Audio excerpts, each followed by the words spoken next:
Hello everyone, welcome to our YouTube channel. मैं लेके आया हूँ आप लोगों के लिए इकोनॉमिक्स यानी अर्थशास्त्र का थर्ड चैप्टर के मोस्ट इम्पोर्टेंट क्वेश्चन आंसर। आप लोगों को लास्ट तक वीडियो को देखना है और जो नए बच्चे जुड़ रहे हैं उनको चैनल को सब्सक्राइब करके बेल आइकन को दबा लेना है, क्योंकि मैं डेली लेके आने वाला हूँ इसी तरह के वीवीआई क्वेश्चन। तो चलिए स्टार्ट करते हैं इकोनॉमिक्स यानी माइक्रो इकोनॉमिक्स का थर्ड चैप्टर उपभोक्ता संतुलन यानी कंज्यूमर इक्विलिब्रियम, जो कि थर्ड चैप्टर है। चलिए देखते हैं क्वेश्चन आंसर को। आप लोग लास्ट तक बने रहिएगा। आप लोगों को क्लास अच्छी लगे तो आप लोग लाइक ज़रूर कीजिएगा और अपने दोस्तों में ज़रूर शेयर कीजिएगा। तो चलिए, आपको स्क्रीन पे दिख रहा होगा। फर्स्ट क्वेश्चन है उपभोक्ता कौन है, यानी हु इज़ कंज्यूमर। चलिए पहले उपभोक्ता संतुलन पढ़ने से पहले हम लोग उपभोक्ता के बारे में जान लेते हैं, उपभोक्ता कौन है। चलिए, अर्थशास्त्र में उपभोक्ता एक आर्थिक एजेंट होता है। चलिए, क्या होता है? उपभोक्ता एक आर्थिक एजेंट होता है जो उपभोग की क्रिया द्वारा, यानी जो उपभोग का प्रोसेस होता है उसके द्वारा अपनी किसी आवश्यकता विशेष की संतुष्टि करता है। यानी जितने भी सारे जो उपभोक्ता हैं वो क्या करता है? अपनी संतुष्टि के लिए उपभोग क्रिया करता है वो। चलिए अब देखते हैं क्या बोला जा रहा है। उपभोक्ता शब्द एक व्यापक शब्द है, यानी जो कंज्यूमर जो उपभोक्ता जो शब्द है वो क्या है? एक व्यापक शब्द है जिसके अंतर्गत ऐसे व्यक्ति समूहों, परिवारों अथवा संस्थाओं को सम्मिलित किया जाता है। तो आपको पता चल जाना चाहिए कि उपभोक्ता हम लोग किसको कहेंगे, यानी किसी व्यक्ति को या व्यक्ति का समूह को या परिवारों को अथवा संस्थाओं को हम लोग क्या कहेंगे? उपभोक्ता कहेंगे। जो अपनी आवश्यकताओं के लिए, जो अपनी नीड्स के लिए क्या करता है? वो प्रत्यक्ष रूप से संतुष्ट करने के लिए अंतिम वस्तुओं को और सेवाओं का प्रयोग करता है। यानी उपभोक्ता क्या करता है? अपनी संतुष्टि के लिए क्या करता है? वो अंतिम वस्तुओं और सेवाओं को प्रयोग करता है, यानी फाइनल गुड्स एंड सर्विसेज का क्या करता है? वो उपयोग करता है, प्रयोग करता है अपनी संतुष्टि के लिए। चलिए अब देखते हैं आगे। चलिए, हम लोगों ने उपभोक्ता के बारे में पढ़ लिया। उपभोक्ता किसे कहते हैं आप देख लेते हैं हम लोग। उपभोक्ता व्यवहार। चलिए, उपभोक्ता व्यवहार यानी कंज्यूमर बिहेवियर देख लेते हैं किसे बोलते हैं। उपभोक्ता व्यवहार का अभिप्राय उस प्रक्रिया से है, उस प्रोसेस से है जिसमें उपभोक्ता ये चुनाव करता है कि वो अपनी सीमित आय को विभिन्न वस्तुओं और सेवाओं पर किस प्रकार व्यय करे कि उसे अधिकतम उपयोगिता प्राप्त हो। यानी कंज्यूमर बिहेवियर का अभिप्राय क्या होता है? यानी उपभोक्ता ये चयन करे कि जो उसकी आय है, लिमिटेड जो आय है, उसको किस प्रकार वो वस्तुओं और सेवाओं में यानी व्यय करे कि उसको अधिकतम उपयोगिता प्राप्त हो। यानी किस प्रकार अपने जो व्यय है, उनका इनकम है, उसको यूज़ करे कि उसकी जो उपयोगिता है उसको अधिकतम प्राप्त हो। इसी को हम लोग क्या बोलते हैं? उपभोक्ता व्यवहार बोलते हैं। जो ये स्थिति है ये क्या कहलाती है? उपभोक्ता संतुलन की स्थिति कहलाती है। और यही क्या है? उपभोक्ता का उद्देश्य है। हर उपभोक्ता का उद्देश्य क्या होता है? यानी अधिकतम उपयोगिता प्राप्त करना। चलिए, हम लोगों ने उपभोक्ता व्यवहार भी देख लिया। अब आगे देखते हैं। चलिए, अब देखेंगे हम लोग उपभोक्ता संतुलन यानी कंज्यूमर इक्विलिब्रियम। तो किसे बोलते हैं कंज्यूमर इक्विलिब्रियम? तो देखिए स्क्रीन पे। असीमित आवश्यकताओं तथा सीमित साधनों के होने पर, आप सबको पता ही है हमारी आवश्यकताएं क्या है? असीमित है, और जो हमारे साधन है वो क्या है? सीमित है। इसके होने पर एक उपभोक्ता का उद्देश्य अपने व्यय से अधिकतम संतुष्टि प्राप्त करना होता है। जैसे कि मैंने आपको बताया, जो हर एक उपभोक्ता का उद्देश्य क्या होता है? अपनी व्यय से यानी अपनी जो इनकम से वो क्या करना चाहता है? अधिकतम संतुष्टि प्राप्त करना चाहता है। और जब वो अधिकतम और जो क्या होता है वो मैक्सिमम संतुष्टि प्राप्त कर लेता है, तब उपभोक्ता संतुलन की अवस्था में होता है। यानी जब कोई भी उपभोक्ता अपनी व्यय से क्या करता है? अधिकतम संतुष्टि प्राप्त कर लेता है, तब हम लोग क्या बोलेंगे? उपभोक्ता संतुलन की अवस्था में होता है। यानी उस समय क्या होता है? उपभोक्ता संतुलन की अवस्था में होता है। इसी हम लोग क्या बोलेंगे? उपभोक्ता संतुलन। चलिए, हम लोग देख लिया उपभोक्ता संतुलन के बारे में। अब देखते हैं आगे। चलिए, अब दूसरे शब्दों में उपभोक्ता संतुलन का किस प्रकार बताया गया है, तो आप लोग देखिए स्क्रीन पे। चलिए, दूसरे शब्दों में जब कोई उपभोक्ता अपने व्यय करने के वर्तमान ढंग में कोई परिवर्तन नहीं करना चाहता, तब वो संतुलन की अवस्था में कहा जाता है। यानी ये बताया जा रहा है कि जब कोई उपभोक्ता जो अपना इनकम व्यय करने के यानी इन्वेस्ट करने के वर्तमान ढंग में कोई परिवर्तन नहीं करना चाहता, यानी जब वो क्या करता है? अधिकतम संतुष्टि प्राप्त जब उसको हो जाता है तो जो उनका जो व्यय करने का जो ढंग है उसको वो परिवर्तन नहीं करता है, क्योंकि कोई भी उपभोक्ता क्या चाहता है, वो मैक्सिमम सेटिस्फेक्शन चाहता है, इसलिए वो क्या करता है, अपने ढंग में परिवर्तन नहीं करना चाहता है। तब हम कह सकते हैं कि वो संतुलन की अवस्था में है। चलिए आप देख लेंगे, एक अर्थशास्त्री हैं, कौन, सैमुअलसन, देख लेते हैं वो क्या कहते हैं उपभोक्ता संतुलन के बारे में। चलिए, एक उपभोक्ता उस समय संतुलन में होता है, यानी बताया जा रहा है सैमुअलसन के द्वारा, एक उपभोक्ता कब संतुलन में होता है, जब वो अपनी दी हुई आय तथा बाज़ार की कीमतों से प्राप्त संतुष्टि को अधिकतम कर लेता है। यानी जो उनकी आय है, इनकम है, और जो बाज़ार में कीमतों से प्राप्त संतुष्टि है वो क्या कर लेता है, अधिकतम कर लेता है, यानी संतुष्टि को क्या कर लेता है, वो लोग अधिकतम कर लेता है। तब हम कह सकते हैं कि उपभोक्ता किसमें है, संतुलन में है। चलिए हम लोगों ने देख लिया 2-3 डेफिनेशन से उपभोक्ता संतुलन के बारे में। अब देख लेते हैं हम लोग आगे। चलिए, अगर आपको क्लास अच्छी लग रही है तो आप लाइक और अपने दोस्तों में शेयर ज़रूर कीजिएगा, और जो बच्चे नए हैं वो चैनल को सब्सक्राइब करके बेल आइकन को दबा लीजिएगा। चलिए अब देख लेंगे हम लोग उपयोगिता का अभिप्राय। अब देख लेंगे हम लोग मीनिंग क्या होता है उपयोगिता का। चलिए देख लेते हैं। उपयोगिता का अर्थ आवश्यकता की संतुष्टि, आवश्यकता संतुष्टि शक्ति, यानी वांट सेटिस्फाइंग पावर। हम लोग किसे, उपयोगिता का मीनिंग क्या होता है, आवश्यकता संतुष्टि शक्ति, यानी उसकी जो संतुष्टि शक्ति है, आवश्यकता कितनी है, उसको हम लोग उपयोगिता बोलते हैं। दूसरे शब्दों में देख लेते हैं, वस्तु विशेष में किसी उपभोक्ता की आवश्यकता विशेष की संतुष्टि निहित क्षमता अथवा शक्ति का नाम ही उपयोगिता है। यानी इसमें क्या बोला जा रहा है, उपभोक्ता की आवश्यकता विशेष की संतुष्टि, यानी जो इसमें क्या होता है, उपयोगिता में एक निहित क्षमता होती है। कौन सी क्षमता होती है, जो कि उपभोक्ता की वो आवश्यकता को क्या करता है, संतुष्ट करता है, अथवा इसी शक्ति का नाम क्या है, हम लोग उसे उपयोगिता बोलते हैं। चलिए, तो आप लोगों ने देख लिया उपयोगिता का मीनिंग यानी अभिप्राय क्या होता है। अब देखते हैं आगे। चलिए बोला जा रहा है, प्रत्येक वस्तु में कोई ना कोई ऐसी विशेषता अवश्य निहित रहती है जिसके कारण उपभोक्ता उसकी मांग करता है। चलिए, आप सबको पता ही होगा, हर एक वस्तु में कोई आवश्यकता यानी जो अवश्य है उसकी निहित रहती है, जिसके कारण हम लोग क्या करते हैं, उसकी मांग करते हैं। अगर किसी चीज़ की आवश्यकता यानी जो उसकी आवश्यकता उसमें निहित नहीं होगी, उसकी नीड नहीं होगी, तो हम लोग उसका डिमांड मांग नहीं करेंगे, तो उसकी वो क्या हो गई, उपयोगिता हो गई। चलिए, ये जो क्या है, चलिए जो उपयोगिता है वो लाभदायक एवं हानिकारक दोनों ही प्रकार की वस्तुओं में उपयोगिता हो सकती है। आप सबको पता होना चाहिए कि जो उपयोगिता होती है वो लाभदायक एवं हानिकारक दोनों ही प्रकार की वस्तुओं में होती है। चलिए अब देख लेते हैं हम लोग आगे। अब उपयोगिता के प्रकार के बारे में पढ़ लेंगे, कौन कौन से टाइप्स हैं उपयोगिता के। चलिए, फर्स्ट में है सीमांत उपयोगिता, और सेकंड में है क्या, कुल उपयोगिता यानी मार्जिनल यूटिलिटी, इसको MUC बोलते हैं, मार्जिनल यूटिलिटी, और इसको कुल उपयोगिता यानी टोटल यूटिलिटी, MUTU। अब देख लेते हैं इनका डिफिनेशन क्या बोला जा रहा है। चलिए फर्स्ट क्या है, सीमांत उपयोगिता यानी मार्जिनल यूटिलिटी। तो हम लोग देख लेंगे मार्जिनल यूटिलिटी किसे बोलते हैं। चलिए,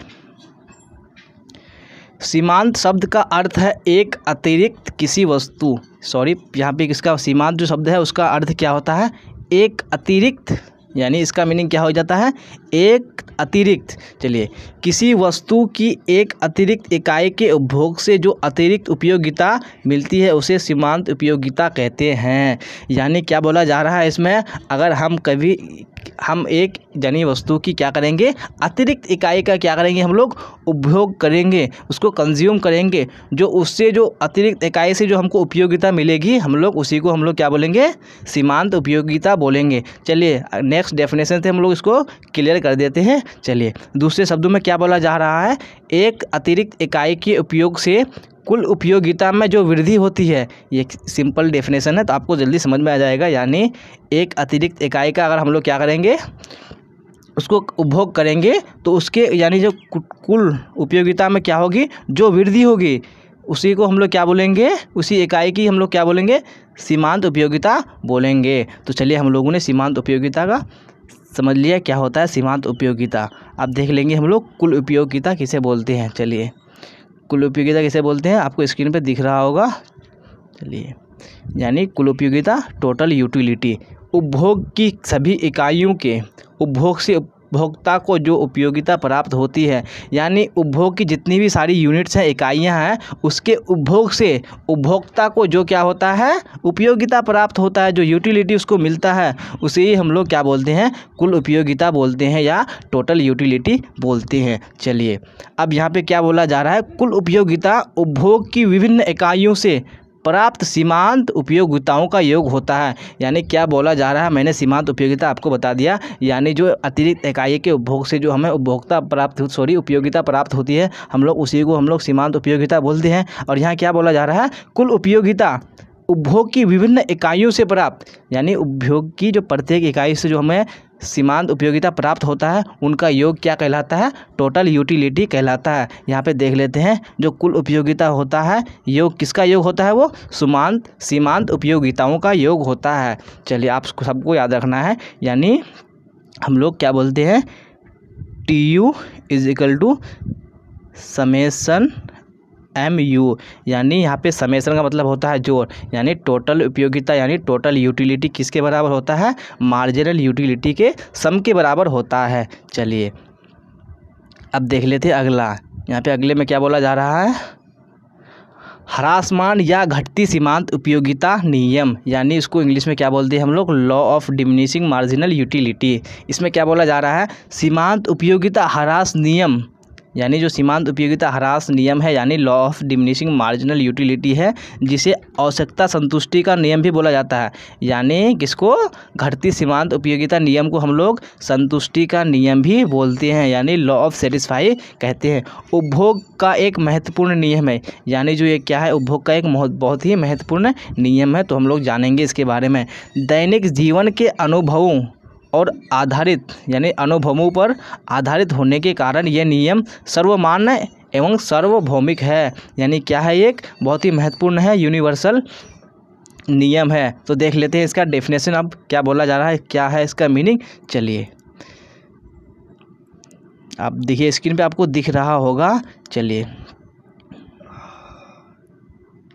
इस नियम का सर्वप्रथम उल्लेख ऑस्ट्रेलियन अर्थशास्त्री, यानी ऑस्ट्रेलिया के रहने वाले थे एक अर्थशास्त्री, कौन, H गॉसेन ने किया था। यानी इस जो नियम था, या कौन सा, घटती सीमांत उपयोगिता का नियम था, जो इसको किसने दिया था पहली बार, हमारे जो अर्थशास्त्री हैं ऑस्ट्रेलिया के H गॉसेन ने किया था। अतः इसे गॉसेन का हम लोग क्या बोलते हैं, फर्स्ट नियम भी बोलते हैं, यानी गॉसन्स फर्स्ट लॉ भी कहा जाता है। कौन सी, इसको, law of diminishing marginal utility को। चलिए, अब देख लेते हैं हम लोग अगला क्या बोला जा रहा है।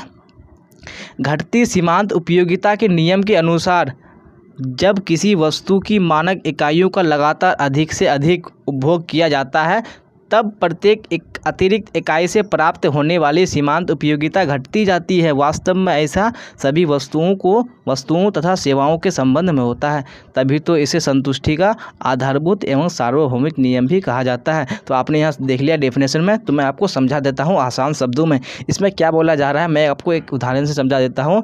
यानी जब आप किसी इकाई को, यानी किसी चीज़ को कंज्यूम करते हैं, मान लीजिए कि आप बाज़ार में किसी एक चीज़ को खा रहे हैं, मान लीजिए कि आप कुरकुरे खा रहे हैं, लेकिन आप पहले दिन खाएंगे तो आपको मज़ा आएगा, दूसरे दिन भी खाएंगे तो आपको मज़ा आएगा, लेकिन आप तीसरे चौथे दिन आप लगातार डेली उसको यूज़ करते जाएंगे तो आपको जो उससे संतुष्टि होगा उसको कम मिलेगा। आपको जितना पहले आपको आ रहा था आपको उतना नहीं मिल पाएगा। यानी इसी लॉ में यही समझाया गया है कि आप जिस अतिरिक्त इकाई को डेली जो यूज़ करेंगे, लेकिन आप टाइम टू टाइम आपका क्या होगा, सेटिस्फेक्शन लेवल कम होते जाएगा, आपको संतुष्टि उससे कम मिलते जाएगा। इसी को हम लोग क्या बोलते हैं, घटती सीमांत उपयोगिता के नियम। चलिए, मैंने आपको साधारण लैंग्वेज में समझा दिया। अब देख लेते हैं हम लोग आगे क्या बोला जा रहा है।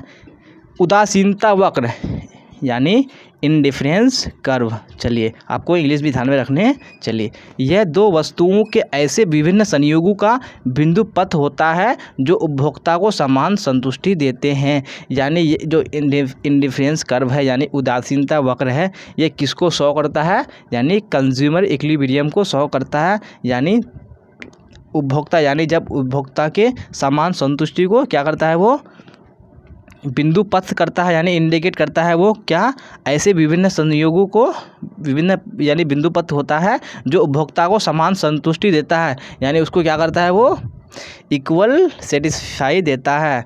उसी को हम लोग क्या बोलते हैं, इंडिफरेंस कर्व बोलते हैं। अब देख लेते हैं हम लोग क्या बोला जा रहा है, उदासीनता मानचित्र यानी इंडिफरेंस मैप। हम लोगों ने इंडिफरेंस कर्व देख लिया, अब उदासीनता मानचित्र देखते हैं क्या कहते हैं।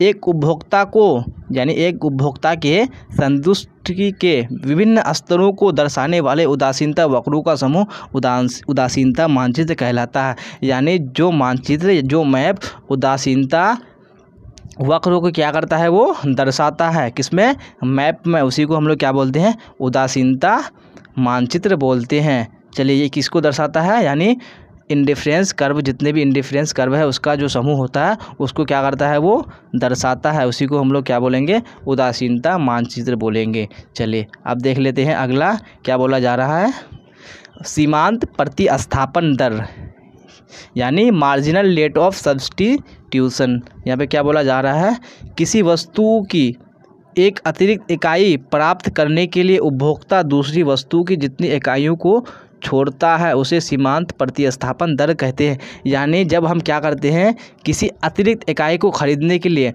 चलिए मान लीजिए कि हमने क्या किया, 1 किलो सब्ज़ी लेने के लिए मार्केट में गया, डेली में 1 किलो सब्ज़ी खरीद रहा था, लेकिन मुझे उससे सेटिस्फाई यानी दिन ब दिन क्या हो रही थी, कम होती जा रही थी। तो हमने क्या किया, 1 किलो आलू की जगह क्या कर लिया, उसको आधा किलो आलू ले लिया और आधा किलो कुछ ले लिया, यानी कोई सब्ज़ी ले लिया, मान लीजिए भिंडी ले लिया। तो हमने क्या किया, आधा किलो आलू को क्या कर दिया, हटा दिया, यानी उसको क्या कर दिया, सब्स्टिट्यूट कर दिया। उसकी जगह पे हमने क्या ले लिया, भिंडी ले लिया। तो हम लोग उसे क्या बोलेंगे, यानी जितनी उसको हम अतिरिक्त इकाई को हटाए, यानी आलू आधा किलो आलू को हटाए तो वो हमारे क्या हो गया, सब्स्टिट्यूट हो गया, यानी उसे हम लोग क्या बोलेंगे, प्रतिस्थापन दर बोलेंगे। यानी हम लोग आधा किलो आलू हटा दिया भिंडी की जगह। तो आपने समझ लिया किसे बोलते हैं, सीमांत प्रतिस्थापन दर। यानी किसी अतिरिक्त इकाई को खरीदने के लिए जितनी अतिरिक्त इकाई का हम लोग क्या किया, छोड़ा, उसी को हम लोग क्या बोलते हैं, सीमांत प्रतिस्थापन दर।